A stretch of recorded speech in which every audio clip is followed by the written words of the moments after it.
성경은 구약 성경과 신약 성경으로 구성되어 있습니다. 구약 성경은 창세기서부터 말라기까지, 신약 성경은 마태복음에서 요한계시록까지. 결국 이 성경은 이스라엘 역사를 통해서 하나님의 섭리와 하나님의 다스림을 우리에게 말씀해주고 있습니다.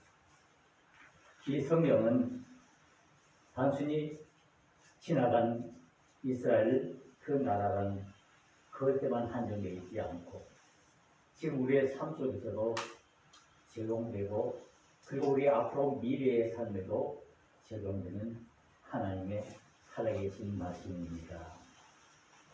이스라엘 역사를 보면은 창세기 12장에서 하나님께서 갈대아 우르에서 아브라함을 부르시고 내가 지시하는 땅으로 가라고 명령하심으로부터 시작됩니다. 그래서 결국 이스라엘 백성들은 그의 삶의 자리들을 계속적으로 이동하면서 그 역사들에 진행되어 있는데 그 흐름을 보면은 갈대아 우르에서 어디로 갑니까? 하란으로 가고 하란에서 또 가나안으로 가고 가나안에 갔다가 또다시 애굽으로 들어가야 되는 경우가 있고 또 그 애굽에서 탈출해서 이제 광야로 가고 광야에서 또 가나안 땅에 들어가게 되고 거기서 바벨론 포로가 되어서 끌려갔다가 다시 가나안으로 돌아오는 그런 이스라엘 백성들의 이동 경로를 우리가 볼 수가 있습니다. 그 가운데 중요한 지형이 하나 있죠. 바로 이 가나안입니다. 이 가나안은 하나님의 약속의 땅, 젖과 꿀이 흐르는 땅입니다. 이스라엘 백성들이 이 가나안 땅에 들어가서 수많은 그 믿음의 여정들을 지냅니다. 요셉으로 인해서 70인의 그 아브라함 자손들이 애굽에 들어가게 됩니다. 그래서 거기서 번성하게 되는데 그 번성하는 것이 두려웠던 그 바로는 그들을 노예로 삼고 그들에게 고된 삶으로 이끌었습니다. 그래서 결국 430년간 이 이스라엘 백성들은 그 애굽에서 종노릇 했습니다. 즉 노예 생활을 했다는 거죠. 그들에게 전혀 자유가 없이 그저 시키는 대로 하루하루를 살았던 그런 삶을 살았습니다. 그런 이스라엘 백성들 향해서 하나님께서 그 백성들의 울부짖음과 신음을 들으시고 하나님의 사람 모세를 세워서 출애굽시켜 그 가나안 땅으로 가게 했습니다. 그 과정은 우리가 잘 아는 것처럼 출애굽해서 광야에서 40년 동안 그 험한 인생의 여정을 걸었고 그리고 결국에는 가나안 땅에 들어가 거기에서 그 여러 이방 족속들을 내쫓고 그 땅을 차지하고 그 12지파가 다 서로 분배해서 그곳에서 이제 생활을 하게 되었습니다. 결국 이스라엘 백성들이 가나안 땅에 들어가게 된다는 말은 그들의 삶의 모습이 달라집니다.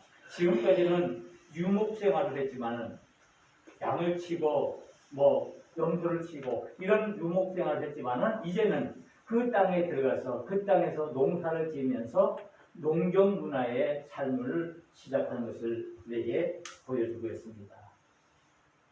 이제 모세가 이스라엘 백성들을 끌고 출애굽해서 이제 광야로 지날 때 하나님께서 그 하나님의 능력으로 홍해를 건너게 하시고 또 그들이 먹을 것을 굶주릴 때 하나님께서 만나와 메추라기를 내려주심으로 그들의 삶을 지켜주셨습니다.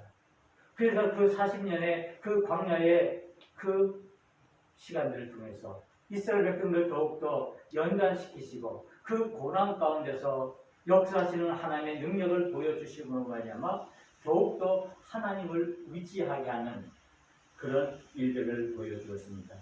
그래서 결국 이스라엘 백성들은 하나님의 은혜로 이제 그 광야 40년 생활을 모두 마치고 약속의 땅 젖과 꿀이 흐르는 가나안 땅으로 들어갔습니다. 거기서 이제 여러 가지 일들을 시작합니다. 그 중에 가장 큰 하나가 그들이 농사를 짓는다는 것이죠. 이스라엘의 삶 중에 또 하나의 중요한 사실이 하나 있습니다. 그것이 뭐냐면은 제사라는 것입니다. 그래서 구약 성경을 보면은 이스라엘 백성들이 가는 곳곳마다 먼저 제단을 쌓고 하나님께 제사 드리는 모습을 보게 됩니다. 이스라엘 백성들에게 있어서 이 제사는 어쩌면 목숨보다도 더 중요한, 그 어떤 것보다도 더 중요한 것이 바로 이 제사였습니다. 즉, 이 제사는 하나님을 섬기는 것을 말하죠. 그래서 하나님께서 가장 싫어하시는 것은 하나님을 떠나 다른 신을 섬기는 우상을 숭배하는 우상 숭배를 가장 싫어하십니다. 그러면서 하나님께서 이 이스라엘 백성들에게 그 제사의 중요성을 강조합니다. 그래서 처음 하나님께서 이 이스라엘 백성들을 출애굽시켜서 그 광야 생활 중에 모세를 시내산에 불러서 그들에게 하나님의 명령을 율법을 줄 때 또 마찬가지로 하나님의 제사법을 그들에게 가르쳐 줍니다. 그 제사와 함께 또 중요한 것이 바로 이 성전이라는 것입니다. 그래서 이스라엘 백성들의 삶 속에는 이 제사와 이 성전이라는 이 두 개의 개념은 떨어져야 떨어질 수 없는 아주 중요한 것이었습니다. 그래서 그 무엇보다도 이 제사를 위해서라면, 이 성전을 위해서라면 모든 것을 아끼지 않고 다 했던 그 모습을 보게 됩니다. 아브라함이 이제 그의 아들 이삭을 이제 모리아산에서 드립니다. 바로 이것도 결국에는 하나님 앞에 제사를 드리는 것이죠. 또 야곱이 아버지가 가지고 떠나고 삼촌집을 도망가도 그가 누웠던 자리에 돌베개를 삼고 그곳에 제단을 쌓고 하나님 앞에 제사를 드렸습니다. 그래서 이 제사라는 것은 하나님과 하나님의 사람과의 그 만남이며 소통의 자리입니다. 그 제사를 통해서 그 하나님의 뜻을 깨닫고 하나님께서 그 제사를 통해서 그에게 예비하신 복을 주신 것입니다. 그래서 이 제사가 그만큼 중요한 겁니다. 그래서 이 제사를 드리는 곳이 바로 우리는 이제 나중에 성전이라는 곳으로 발전하게 됩니다. 이 이스라엘 백성들의 왕들이 다윗과 솔로몬, 이 성전을 짓기가 얼마나 많은 노력을 합니까? 결국에는 이 성전은 하나님의 임재를 말하는 것입니다. 하나님이 임하시는 곳이 바로 성전이라고 말합니다. 하나님과 만나는 곳이 바로 성전인데 그 성전에서 이루어지는 것이 바로 제사를 말합니다. 그래서 이 제사를 통해서 하나님과의 관계, 하나님과의 그 만남이 이루어지는 것입니다. 그래서 레위기에 보면은 이제 구약의 5대 제사를 말하고 5가지 아주 중요한 제사를 말합니다. 번제, 소제, 화목제, 속죄제. 첫 번째, 이 5가지 예배가, 이 제사가 중심이 돼서 또 여러 가지 제사를 통해서 그 제사를 통해서 하나님을 만나고 하나님을 영화롭게 하고 하나님의 뜻을 이루어가는 과정을 이루어가는 모습을 보게 됩니다. 바로 제사를 통해서 하나님과의 소통이 이루어지고 그 하나님과의 그 관계가 맺어지는 것입니다. 그런데 중요한 것은 그 제사에 항상 따르는 것이 있습니다. 그것이 우리가 잘 아는 것처럼 제물이라는 것입니다. 제물을 가지고 제사를 드립니다. 아무것도 없이 그냥 빈손으로 나가서 제사를 드리는 것이 아니라 그 예배 드리는 제사하는 사람이 정성껏 그 제물을 준비해서 그 제물을 가지고 가서 이제 하나님께 제사를 드렸습니다. 주로 이 구약시대에는 주로 짐승을 잡아서 그 피를 하나님께 드렸습니다. 그래서 그것을 불로 태워서 그 향기를 하나님 우리에게 보냄으로 말미암아 그 하나님께서 그 향기를 받으시고 하나님께서 그 예배를 그 제사를 받았다고 합니다. 그래서 우리가 보통 기도할 때도 우리의 기도를 흠령하시고 우리의 예배를 흠령하시고 다시요. 그 향기를 그 제물의 향기를 받으시옵소서라는 그런 뜻입니다. 결국 이 제사를 통해서 하나님께 영광을 돌리는데 그 제사에는 반드시 그 제물, 즉 동물이나 곡물을 통해서 정말 예물을 준비해서 하나님께 드리게 되는 것입니다.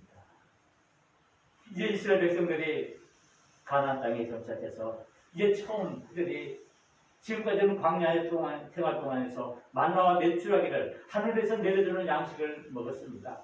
뭐 일하지도 않아도 하나님께서 아침이 되면은 그들의 일용할 양식을 내려줍니다. 더도 내려주지 않고 덜도 내려주지 않습니다. 욕심을 내서 그것을 집에다가 보관했다면 다 썩어버리는 그런 일이 있습니다. 그러나 이제 가나안에 들어가고 난 그 이후에는 그 상황이 달라집니다.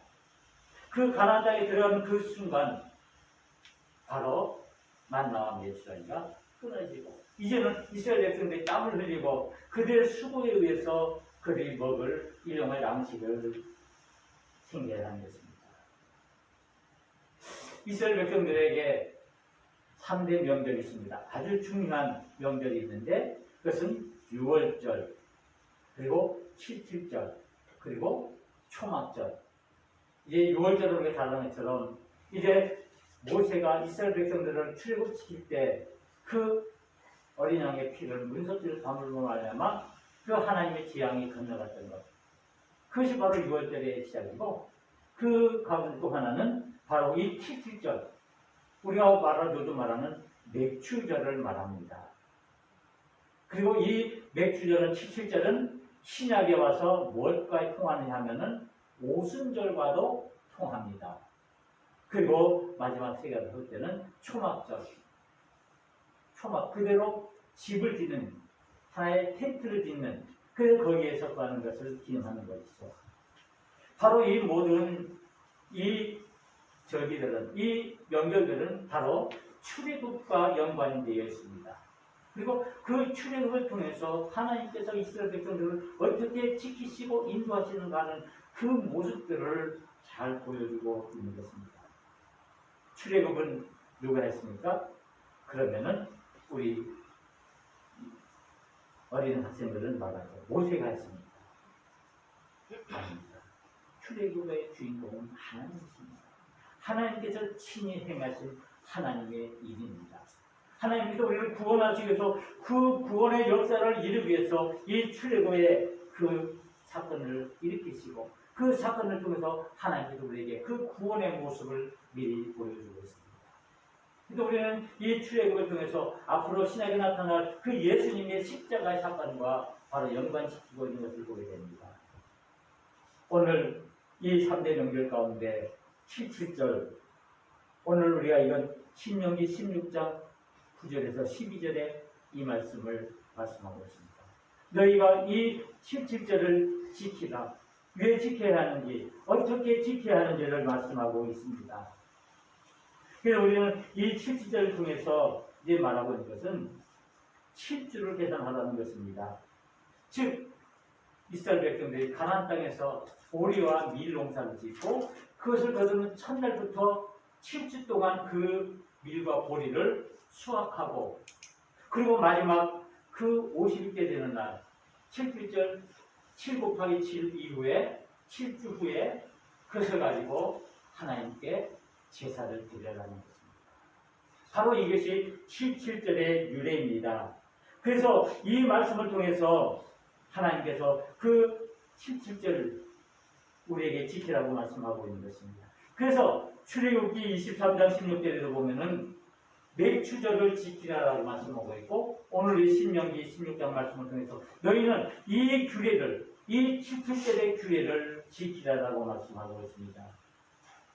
첫 수확을 시작해서 7주에 걸쳐 수확하고 그 수확의 완성의 날 기쁨의 날 그날 너희들은 하나님께 제사를 드려라. 어떻게? 첫 열매로 처음 열매로 하나님께 예배를 드리라고 말씀하고 있습니다. 이 70절은 오순절과도 통한다고 얘기했죠. 바로 예수님께서 십자가에서 죽으신 후 50대 되는 날 성령이 이 땅에 임했습니다. 우리는 그것을 오순절이라고 말합니다. 우리 예수님께서 부활하셔서 승천하시면서 성령을 보내주셨는데 이 50대 되는 오순절날 우리 예수님께서 하늘로 올라가시면서 우리에게 성령님을 보내주셨습니다. 그래서 이 칠칠절과 오순절은 서로 통하는 것입니다. 결국 이것을 통해서 하나님의 은혜를 우리에게 주심을 우리가 깨달을 수가 있게 되는 것입니다.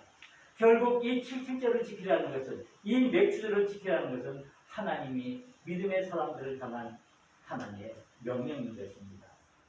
이것을 통해서 하나님이 주신 그 은혜를 너희들 기억하고 감사하며 하나님을 즐거워하라고 하는 것입니다. 하나님께서 이스라엘 백성들을 그 출애굽의 그 고난의 현장 속에서 그 40년 동안 그들을 지켜주시고 인도해 주셨습니다. 낮에는 구름 기둥으로, 밤에는 불 기둥으로 그들이 먹을 것을 없어 굶주릴 때 만나와 메추라기를 내려주시고 그들이 목말라 허덕일 때 반석에서 물을 내셔서 그들에게 물을 주셨습니다. 생수를 주셨습니다. 이 하나님의 은혜를 생각하면서 하나님께 제사를 드리라는 것이 오늘 이 7절의 의미인 것입니다. 이 제사를 통해서 하나님이 베푸신 그 은혜에 감사하라는 것을 우리에게 보여주고 있습니다. 우리는 어떻게 감사해야 할까요? 오늘 본문의 말씀에 보면 내 하나님 여호와께서 내게 주신 복을 주신 대로 내 힘을 헤아려 자원하는 예물을 드리오라고 구체적으로 말씀하고 있습니다. 우리가 어떻게 이 7절 제사를 드릴 것인가? 하나님께서 내게 주신 그 은혜, 그 복을 따라서 그 주신 복대로 내 힘을 헤아려서 내 마음과 정성을 다해서 온전히 기쁜 마음으로, 자원하는 마음으로, 억지로 하는 것이 아니라 기쁜 마음으로 하나님께 예물을 드리라고 말씀하고 있습니다. 이 예물은 그들이 수확한 첫 열매였습니다. 얼마나 소중한 것입니까? 지금까지 정말 경험해보지 못했던, 지금까지 가져보지 못했던 그 놀라운 하나님의 수확, 그것을 가지고 하나님께 제사를 드리는 것입니다. 주신 은혜를 따라서 하나님께 예물을 드리는 것, 바로 이것이 제사의 의미입니다. 이 제사는 결국 우리 자신들을 온전히 드리는 것을 말합니다. 나의 것을 온전히 하나님의 은혜로 감사하고 그 은혜에 보답함으로 이 모든 것을 드리는 것이 하나님의 감사의 제물입니다. 제사에는 반드시 제물이 있다고 말했는데요. 그 제물을 우리가 하나님께 드릴 때 어떻게 드려야 하느냐? 내 하나님 여호와 앞에서 즐거워할지니라. 즉 감사함으로 기쁨으로 너의 모든 것을 드리라는 것입니다. 왜 우리는 하나님께서 이 이스라엘 백성들을 향해서 이 17절의 제사를 드리라고 말씀하고 있습니다. 12절에 보면은 너는 애굽에서 종되었던 것을 기억하고 이 규례를 지켜 행할지니라. 너는 애굽에서 종되었던 것을 기억하고 너는 지금까지 그 430년 동안 그 바로의 앞에 아래서 정말 그 고통과 눈물의 한숨의 시간들을 너 보내지 않았느냐. 그런 가운데서 내가 너희를 건져주시고 너희들에게 자유를 주시고 너희들에게 해방을 주셔서 너희들에게 참된 은혜를 베풀어 주셔서 내가 너희를 이 가나안 땅으로 그 애굽에서 출애굽시켜서 이 가나안 땅으로 내가 데리고 왔기에 그 은혜를 생각하면서 하나님께 제사를 드리자는 것입니다.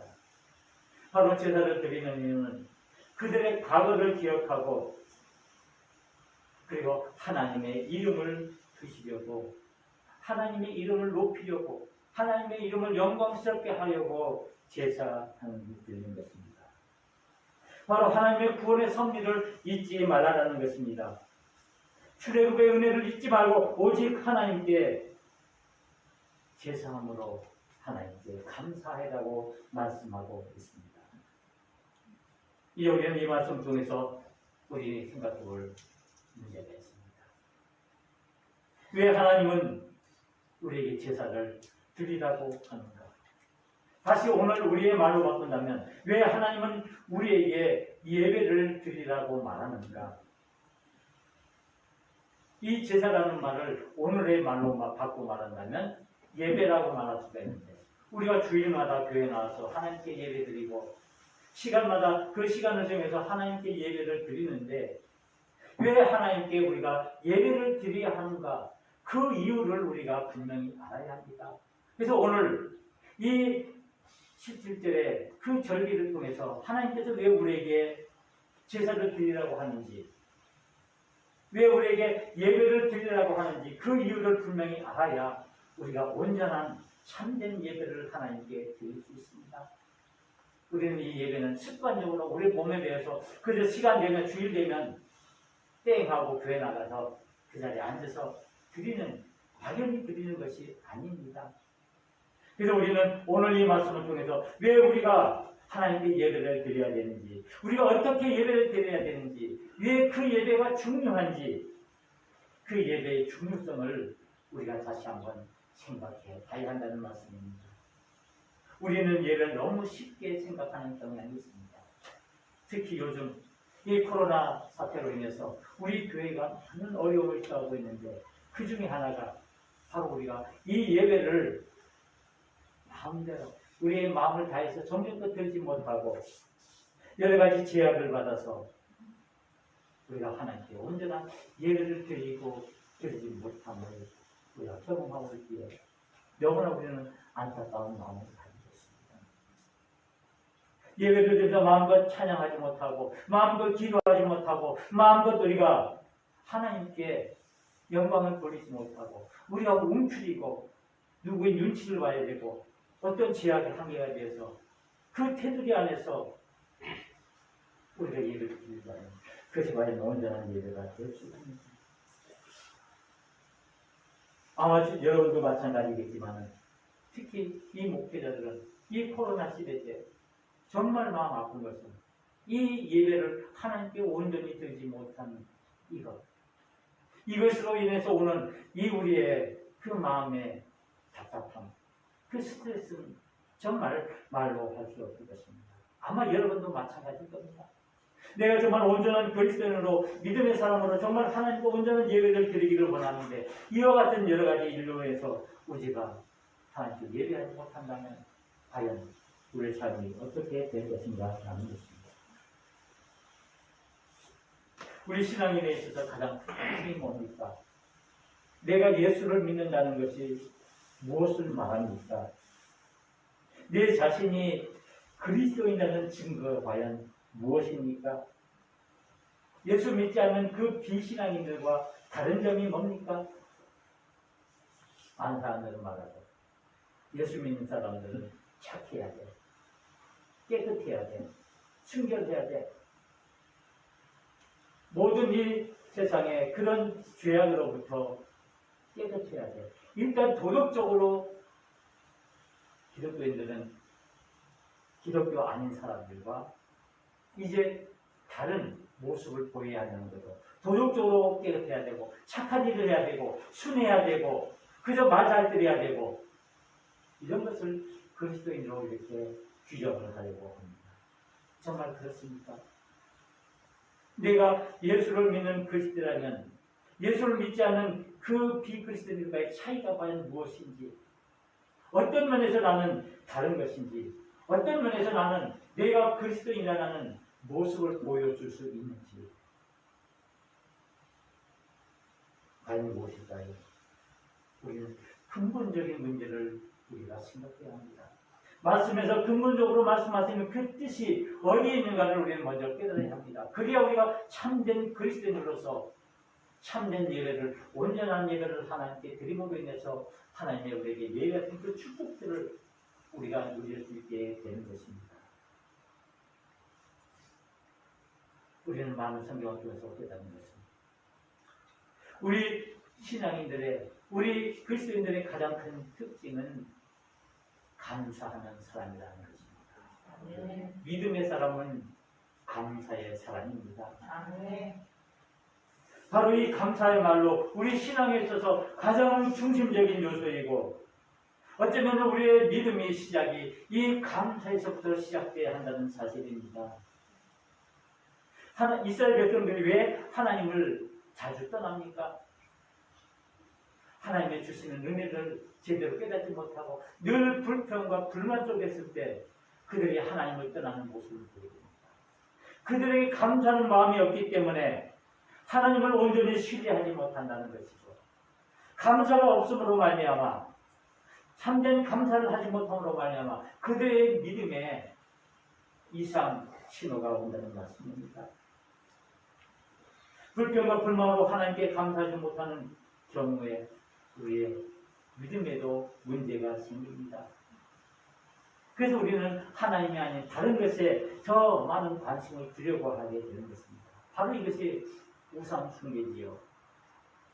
감사하는 모습, 그것이 우리의 믿음의 시작입니다. 이 감사하는 생활 속에서 우리가 정말 하나님께 어떻게 나아가야 할까를 보여주고 있는 것입니다. 많은 사람들은 감사합니다.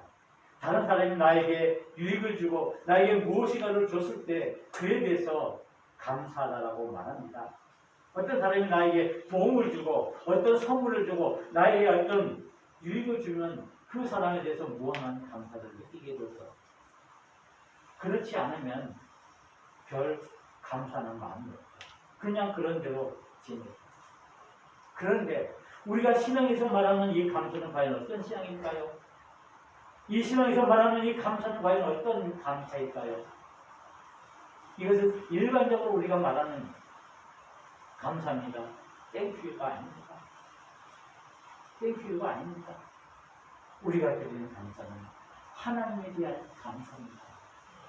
하나님이 우리를 향해서 구원의 은혜를 베풀어 주신 그 하나님의 은혜에 대한 감사입니다.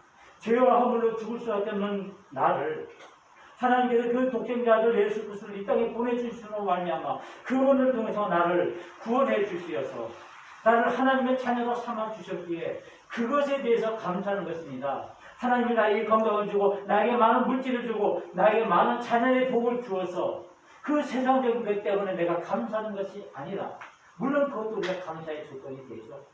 물론 그것도 우리가 물론 하나님께 감사해야 됩니다. 그러나 더 근본적으로 우리가 감사할 것은 우리를 죄에서 구원해 주신 그 구원의 은혜에 대해서 감사해야 합니다. 정말 우리에게 은혜를 베풀어 주셔서 그 죄의 자리에서 우리를 의의 자리로 하나님의 자녀로 우리를 불러주셨다는 사실입니다. 그래서 사도 바울은 로마서를 통해서 그 모습을 죄의 종에서 의의 종으로, 그리고 양자의 영으로 하나님의 아들로 우리를 불러주셨다고 말씀하고 있습니다.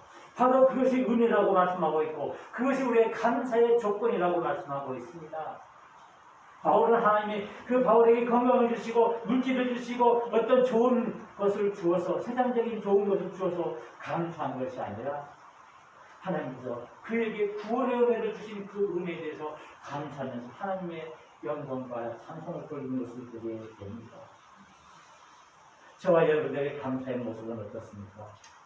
우리는 무엇을 감사하고 있습니까? 과연 우리는 정말 하나님께서 나를 구원해 주신 그 구원의 은혜에 대해서 감사하고 있습니까? 정말 여러분들이 죄와 허물로 인해서 죽으셔야 됐던 죄인임을 시인하십니까? 그리고 그 가운데서 우리를 구원해 주시고 우리를 거룩한 하나님의 백성으로 하나님의 자녀로 삼아주신 그 구원의 은혜를 진정으로 감사하고 있느냐라는 것입니다. 이 감사하는 마음이 있을 때 우리가 진정한 하나님께 예배를 드릴 수가 있습니다.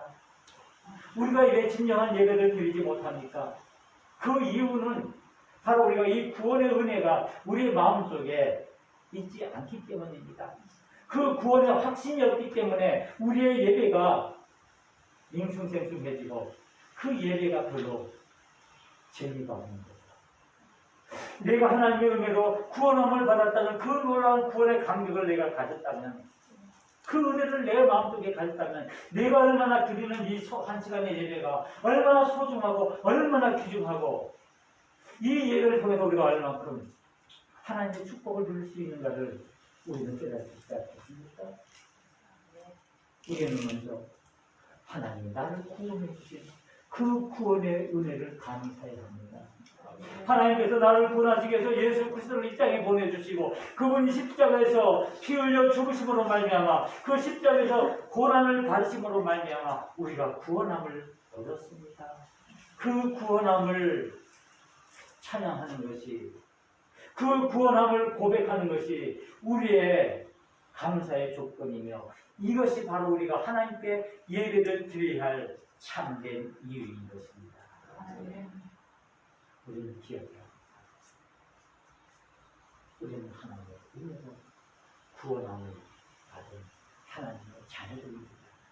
그래서 바울은 고백합니다. 이 세상의 그 어떤 고난도, 그 어떤 환난도, 그 어떤 것도 우리를 그 하나님의 사랑에서 끊을 수 없다라고 말씀하고 있습니다.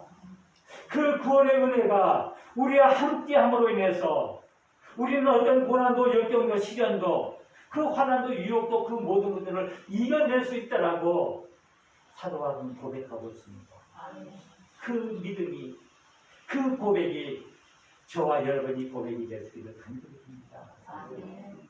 또한 이 바울의 고백과 아울러 우리는 하박국의 그 기도와 감사를 통해서 우리가 감사할 그 태도를 우리가 볼 수 있습니다.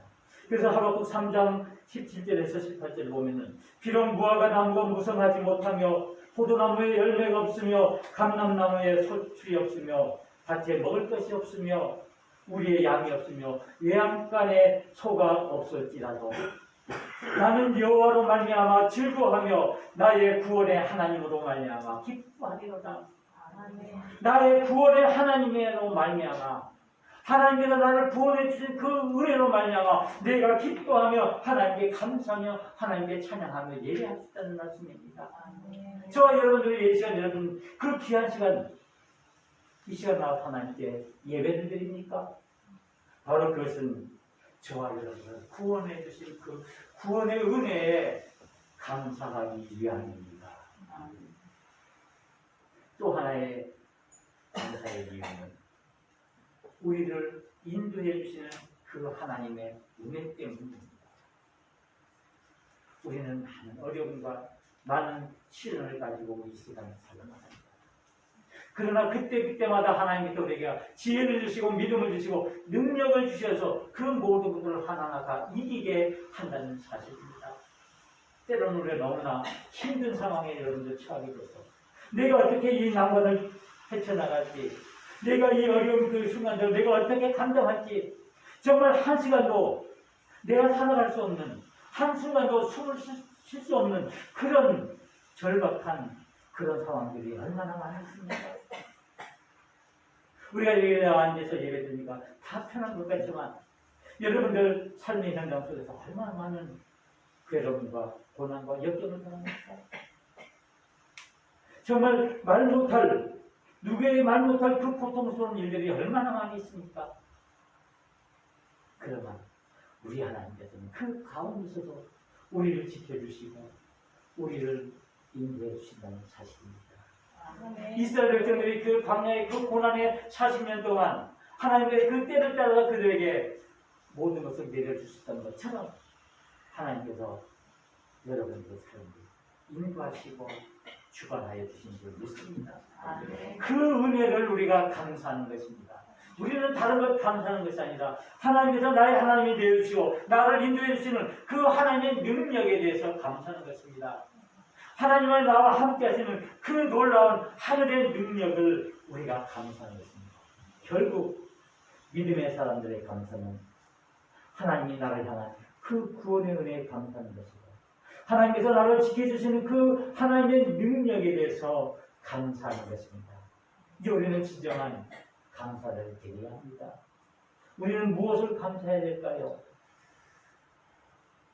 오늘 이스라엘 백성들이 이 십기제를 통해서 하나님 앞에 첫 열매로 하나님께 제사하며 감사하는 모습을 보면서 우리는